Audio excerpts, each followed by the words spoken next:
I want to thank the conference partners again, IPAC, INAC, the Clinchon government, the government of the Northwest Territories, and the Johnson Shoyama Graduate School of Public Policy. Without them, this wouldn't be taking place. We've got fantastic sponsors. You heard from a couple of them earlier. Those folks have also contributed and allowed us to have you here and have our guest speakers here. I don't think you've forgotten where the washrooms are. You know how to get out of here should you have to. That's all good. Yesterday was fantastic. I think the thing that I appreciated most about it was the diversity of speakers and the real interesting generation of ideas and thoughts around Northern governance. And, you know, I think that it gave me, again, as I said last night, an opportunity to remind myself of how lucky I am to have spent my entire career here in the Northwest Territories in partnership with other Northern entities, peoples, governments, etc., working on things that are so interesting. There's a reason many of us come for 6 months and stay for a lifetime. It's because there are nothing but opportunities here and fascinating people to learn from. Today will be more of the same, and you are the fascinating people that you will be learning from. The idea is today that you will be sharing your thoughts, your ideas, your solutions with one another, such that we can capitalize on some of the things that we recognize as solutions in waiting or ideas that just haven't had an opportunity to flourish yet. So really looking forward to what transpires over the course of the day. Excuse me. Capacity building being one of the themes, or the theme, as we head into day 2. And I think we're going to set the stage for that with some speakers this morning who can help us focus on what it means to work together in partnership, what it means to build capacity by learning from one another. So I would like to begin today. By the way, have you ever been in a situation where you feel like you've got too many bosses in the room? I mean, some people would say there's never enough bosses, but I've got 3 former bosses, 1 current boss, 2 former bosses in the room, and I'm not really sure how I should respond to all of that. I don't know. One sort of hired me twice. The other one I became the boss of for a while, and how well I do today probably will sort of dictate the future in terms of my current boss. So I'm here to introduce to you the president of IPAC National, my boss. You know, this is a delicate conundrum, isn't it? Because if I am too flippant, you won't understand the true contributions that Penny has made to public service, particularly in the Northwest Territories. But if I'm too loquacious, you'll think I'm sucking up. So I'm a little bit perplexed by what to do here. And I think probably I should start by confessing all of my emceeing sins from yesterday, because I'm pretty sure Penny was very nervous about the fact that I was going to be the MC, given that, no? Thank you for that. Given that the last time, well, maybe not the last time, but I emceed an event. She was not my boss at the time, so I guess perhaps it didn't ruin my potential opportunities with the GNWT too badly, but I had to introduce the Premier of the Northwest Territories, not just any old guy, the Premier of the Northwest Territories. And there was some unfortunate kind of process by which I apparently inadvertently appeared to be groping him. So that was not super good on my part. But I'm here, a member of the public service of the government of the Northwest Territories, nonetheless. So, yesterday, nothing untoward. Well, there was that thing with Minister Siebert, but it was just a small occupational health and safety problem. It's okay, Penny. It's really okay. So, actually, what I said earlier about Penny's contribution to public service in the Northwest Territories is absolutely serious, and I'm very sincere about that. She's got over 30 years of public service experience. She's been a deputy minister in a number of Government of the Northwest Territories departments. She's been president and CEO of the Housing Corporation. As I said, deputy minister in various portfolios, MACA, Health and Social Services, Education, Culture, and Employment. She was president and CEO of the Workers' Compensation Board when that's what it was called. I guess she would know that I messed up. She did this thing that many people do. She retired from the Government of the Northwest Territories. And she spent some time in Victoria. And that was apparently pleasant from a climate perspective, because it allowed her to indulge her passion for gardening and other things while also working. But she came back to us in the Northwest Territories, and as currently Secretary to Cabinet and Deputy Minister for Department of the Executive. And one of the I would say, and I'm not here to judge Penny's accomplishments, but overseeing the implementation and execution of the devolution agreement is something that has been underway here in the Northwest Territories for some time. As you heard yesterday, my very first assignment was covering some meeting about it, and I was very grateful to be a part of seeing that through and implemented on April 1st, 2014. I think also equally important, Penny is a mother of three adult children and a grandmother of three kids, three grandkids, and I know she adores them. She skis, she's a gardener, and she currently serves as national president of IPAC, and she has led the Northwest Territories through this process of establishing a regional chapter as well, and done so with great support and aplomb. So I would like to introduce to you Penny Ballantyne, President of IPAC National, and my boss.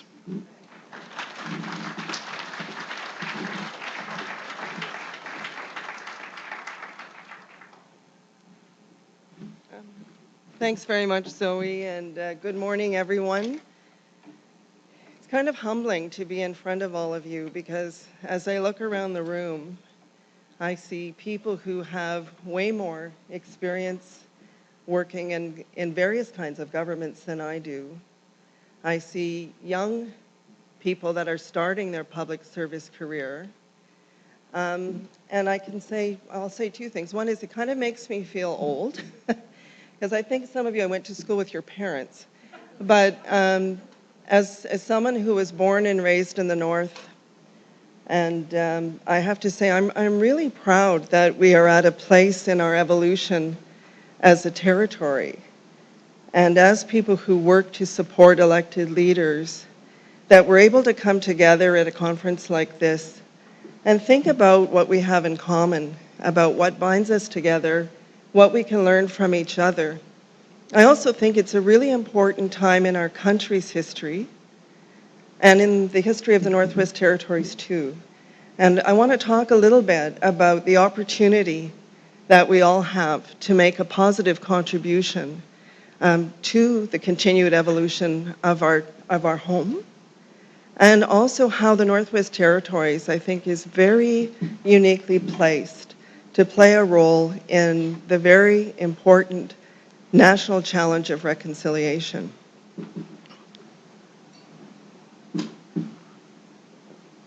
And I am going to talk about IPAC too.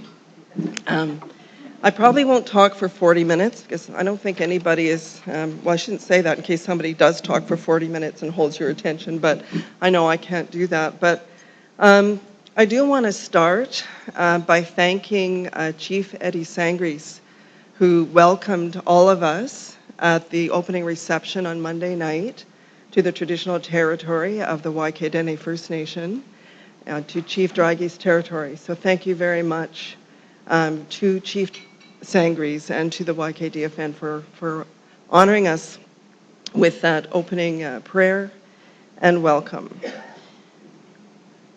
I also want to thank the organizers of this conference. I think they've done a tremendous job. Christian, you and the team, there's too many to mention, but it really is wonderful, and I heard good things about yesterday. So very quickly, I just want to say that almost my entire public service career has been in the North. I'm a second-generation Northern public servant. My father worked as a finance officer for the federal government here before the government arrived, as we were told, in 1967 on a few DC-3s from Ottawa. And so like many of you who might be of my vintage or close to it, there's been a tremendous amount of change in the Northwest Territories in a very short period of time. And I think it is a tremendous tribute, particularly to Indigenous governments in the North, how patient, how respectful, and really how courageous some of those relationships have been.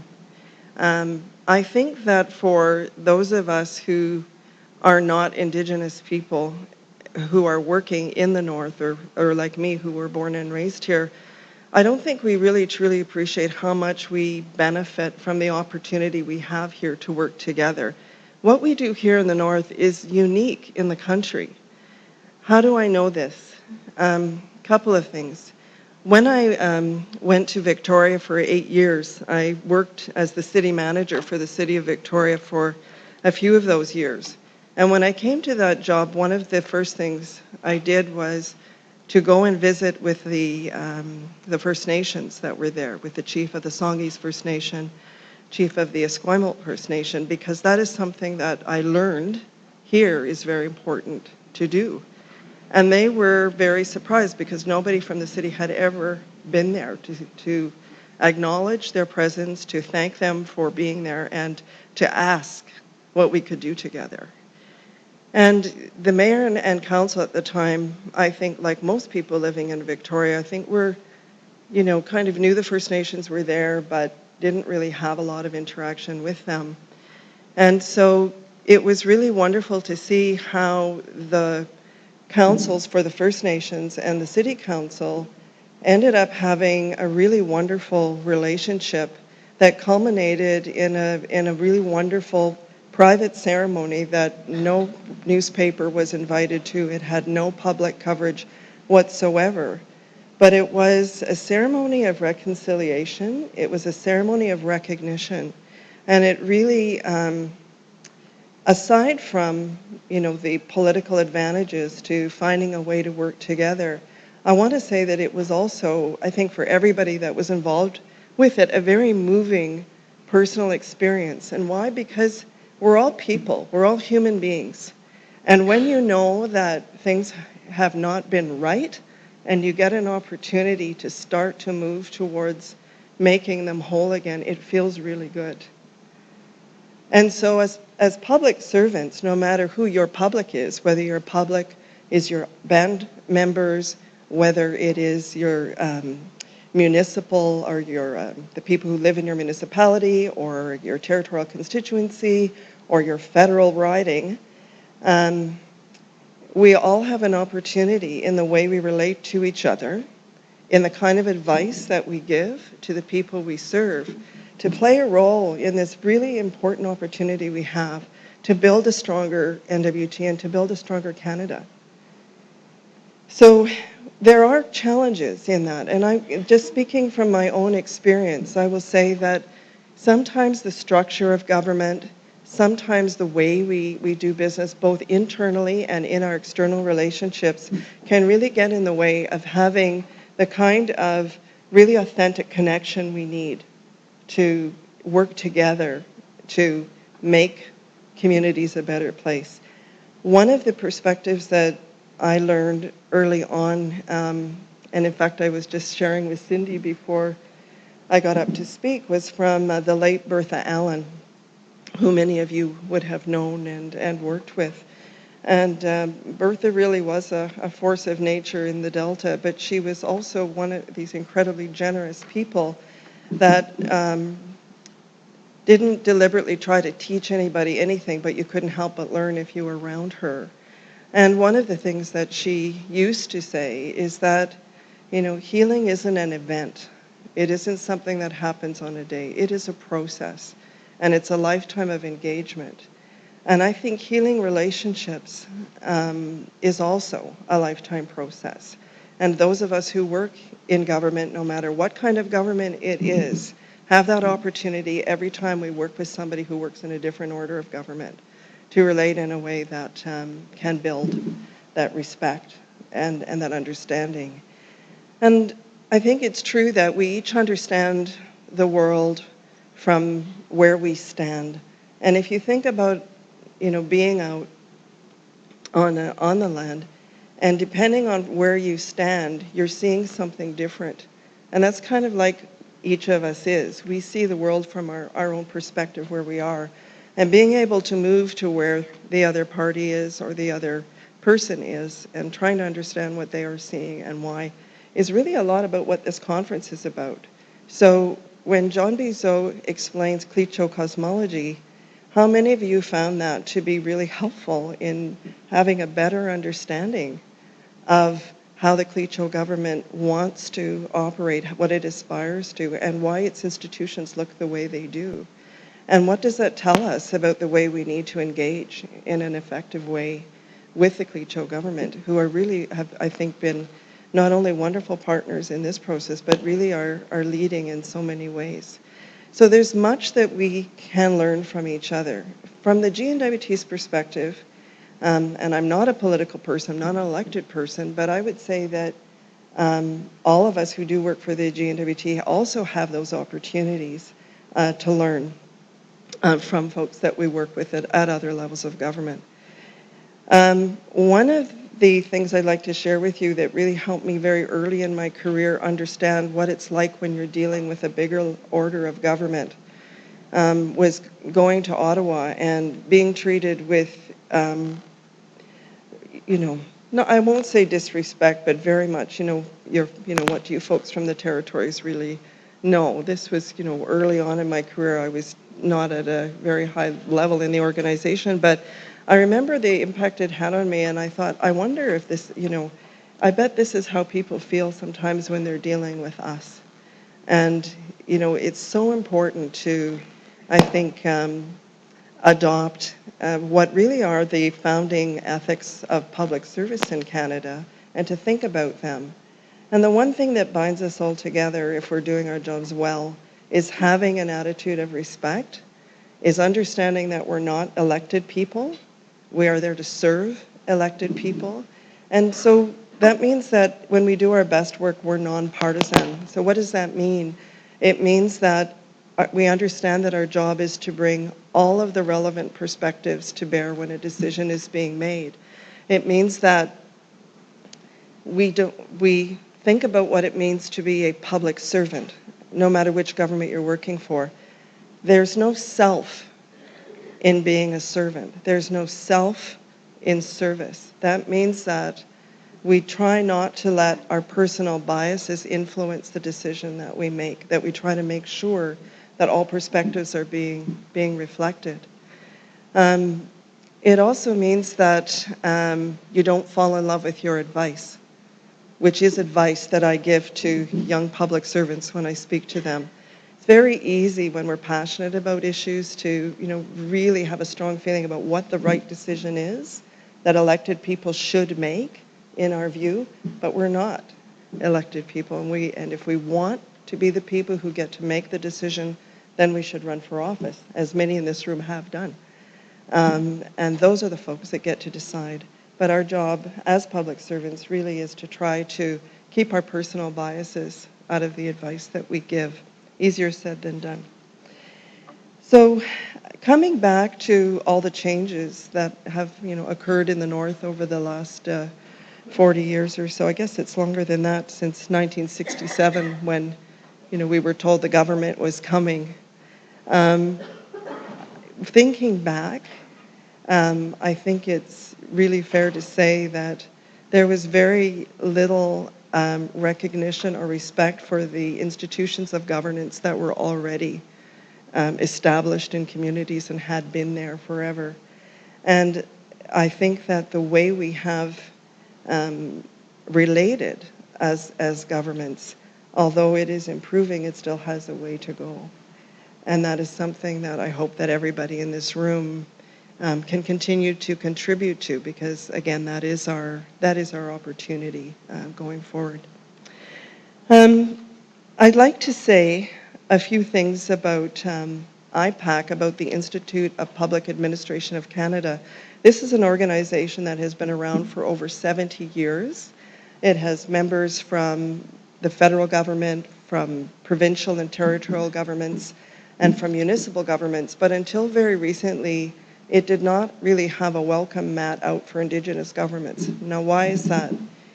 I think that's because in other jurisdictions, as I gave you the example from Victoria, but in the South, where Aboriginal people are in the minority in a province, there's not the same recognition of how important it is that we have strong Indigenous governance in this Canada and that we complete self-government and land claim agreements. So one of the things that IPAC has done in the last couple of years has been to reach out to Indigenous governments, to the people who work for Indigenous governments, to their administrators, to say, you know, we are here in IPAC doing very similar kinds of work. We're all working for different kinds of governments. Come and join us and see what we can learn from you. And I think that's a really, really important part of that relationship, is what can all those public servants learn from Indigenous people working for Indigenous governments, and what can we share in terms of all the things that we do in common. So the common functions around how do you set up good HR systems, how do you have really good public administration, how do you have good accountability frameworks to serve your elected people, all of that good stuff. And I want to give great credit to a small group of folks here in 2012 who started the NWT IPAC group. And if they are in the room, I'm not sure that actually any of them are today, but David Brock, Shalene Woodward, Matt Young, and Tim Mercer started talking about having an NWT chapter of IPAC. And so that happened, and since 2012, the NWT IPAC group has actually earned 2 national recognition awards as the best regional chapter in the country. They've grown faster than any other regional group. Our membership now is really close to that of places like Vancouver and Ottawa, and as a result of attending this conference, everybody who registered in this conference also now has an IPAC membership for a year. So welcome to all the new members. So IPAC-NWT has developed a very robust program of monthly presentations. We've had everybody speak, from Supreme Court justices to professors of public administration to practitioners both in the North and from outside the North. We've had partnerships with the Law Society, with Dene Nawo, from the Bar Association, from the Chamber of Commerce, professional accountants. Again, just bringing that outside expertise so that we can learn what's going on in all these different areas and how it impacts how we administer governments. And now we have the capacity to film every event, post it on YouTube, so that members from outside of Yellowknife can also benefit. In addition, there's been a really interesting initiative since 2013 on having a monthly book review. And this is something that Christian Bartleson initiated. And the concept behind this is that although probably there aren't very many of us, myself included, who actually have formal education in public administration, there are schools of public administration across the country. And Johnson Shoyama, who is our partner here, and you'll be hearing from Greg Polzer and others later, are the folks who actually study public administration, do research, document those best practices, publish, so that the rest of us who are practitioners can benefit from that research. And they also train the next generation of public administrators. So they're an important partner for us, and different schools of public administration have been kind enough to provide us with their publications so that we have someone in our group review them and post a book review so that those of us who don't have time to read those books actually can get what you really need to know from these articles or this book. The other thing I want to mention, moving to the national level, is I want to introduce to you someone else who is a longtime Northerner, an NWT resident for many years, Catherine McQuarrie. So Catherine, could you just stand up and say hello? So, yes. So in order to really build some capacity in IPAC, the organization, to help us extend a welcome to Indigenous governments and people working for Indigenous governments across the country, we were able to have Catherine, who has extensive experience with the Government of Canada and in fact has about 10 years of experience at the Assistant Deputy Minister level at the federal level in a number of departments, including working for the Privy Council office, which is kind of like the mothership for the federal government. So Catherine is on a 2-year assignment as the senior executive in residence to IPAC, and her mandate is to develop approaches, to develop ways of having IPAC connect with Indigenous governments across the country.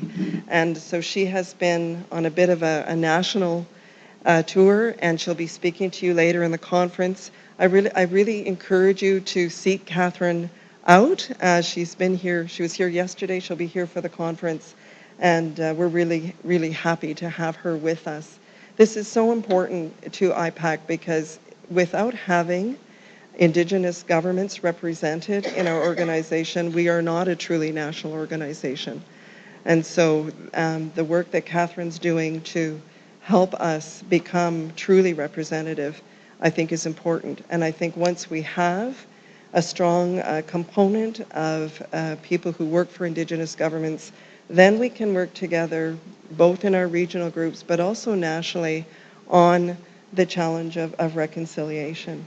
And I really, really believe that those of us who work for any level of government have a really important role to play in that work.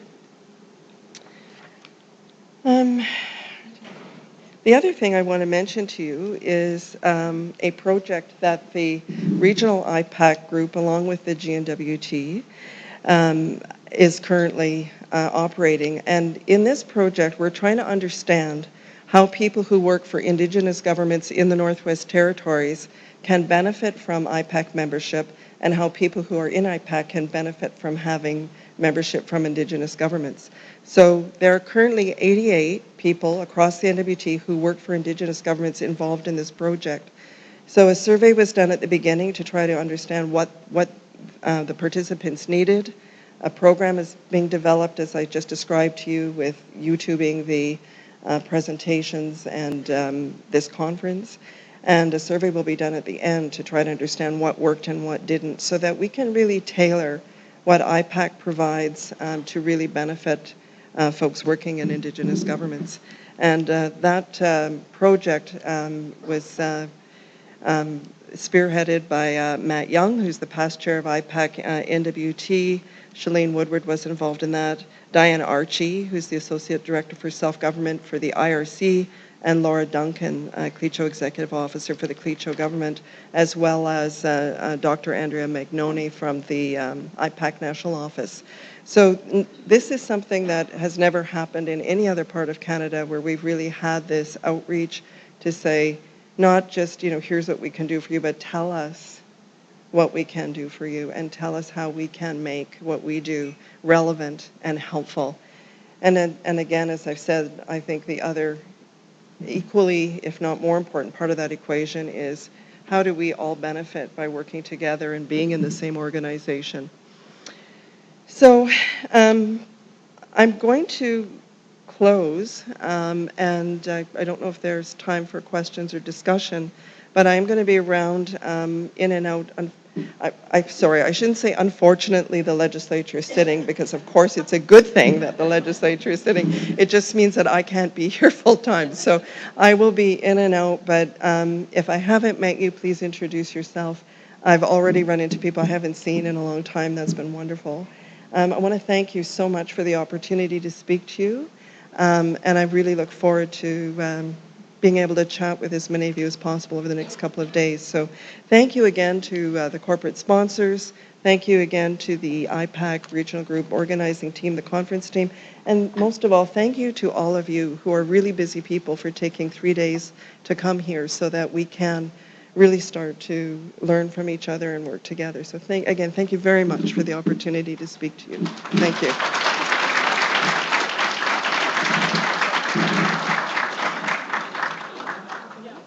If folks have, does anyone have questions for Penny in the short term? As she said, she will be around, but we do have a few moments here where we could ask Penny a couple of questions. Right here. There.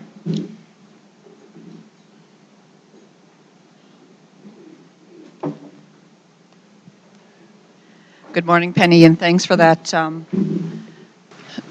very kind words and the work you're doing with IPAC. I'm wondering how much effort, and I know you spoke to this a bit, but how much effort is IPAC contributing to really understanding how to decolonize organizations? I guess to look at how do we bring our own Indigenous ways of knowing and doing into an organization that what we do know is from the territorial and federal ways of operating, but how do we decolonize ourselves? How much work is IPAC putting into that concept? Thank you for that excellent question. It's a really important one, because I think for those of, and I will just speak for myself, one of the things I was not as aware of earlier in my career as I am now is how the way we interact or the way we deliver programs, the way we structure things, which in most governments is really based on a post-World War II organizational model, can also contribute to a continuance of oppression and colonialism that isn't intended, but is almost part of the structure. So that's a huge challenge, I think, for those of us who work in the other orders of government. How can we make that better? I really think where IPAC comes in is in settings like this, where we can talk together and have honest conversations that are respectful about here's how this could work better. And I think there's lots for government to learn and a lot of things we need to change in how we operate. How do we do that? I'm really hopeful about the next generation of public servants at every level. I see so many, bright, enthusiastic, energetic young Northerners who I think are really, really ready to take over. And I think, we'll have different kinds of government relationships as that starts to occur. I also think the work that Catherine is doing is going to be very thoughtful work that she will bring back to IPAC and through IPAC to our regional groups, and I hope more broadly to Indigenous government, to start to identify, based on what she is hearing from the people she's working with, about what we can do to start to improve those relationships and to change them. There's a long way to go. I mean, I think we have to be honest about how, it's not easy to change structures overnight, but what we can do is in our person-to-person relationships, when those are respectful and those are really based on trying to understand where the other person is coming from, we can start to make that change. So it isn't about waiting for government to completely reorganize itself, because that will take a long time. I think it will come. I see it starting to come. But in the meantime, every day in every interaction we have that opportunity. And thank you for your question, really good one. And sorry, we're probably out of time. Okay. One more question? Did I see one over here? Because I am half blind. Okay. Okay. Thank you again very much. Thank you.